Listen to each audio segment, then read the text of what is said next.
বর্তমান সময়ে উপযোগী পড়ে থাকা ইতিহাস প্রতিবেদন, অজানা গায়ের পড়ে থাকা শিল্পীর প্রতিভা প্রকাশে ইসলামী সঙ্গীত গান মন প্রকাশের চাহিদার নাম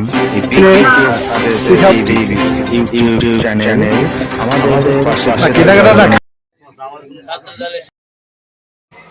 বিকে সাকসেস টিভির পক্ষ থেকে আমি মেহেদী হাসান সবাইকে স্বাগত জানাই।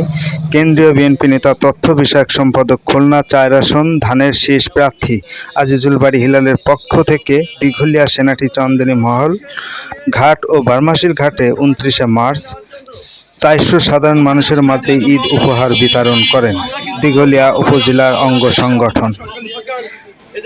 সভাপতিত্ব করেন যুবদলের আহ্বায়ক কুদরতি ইলাহি, স্পিকার পরিচালনায় গাজী মনিরুল ইসলাম ও হাসান।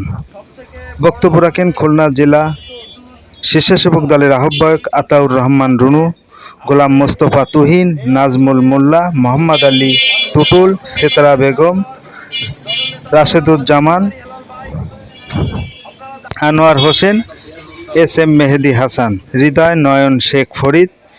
বক্তারা বলেন, দীর্ঘ ১৭ বছর আওয়ামী সন্ত্রাসীদের কারণে আমরা জনসাধারণের কাছে যেতে পারি নাই। এখন সময়, আমাদের সুখে দুঃখে আমরা পাশে থাকতে চাই। আরও বক্তব্য রাখেন দিঘলিয়া উপজেলা স্বেচ্ছাসেবক দলের আহ্বায়ক আব্দুল কাদের জনি। আমাদের সঙ্গে থাকুন, সম্পূর্ণ ভিডিওটি দেখবেন। ধন্যবাদ সকলকে।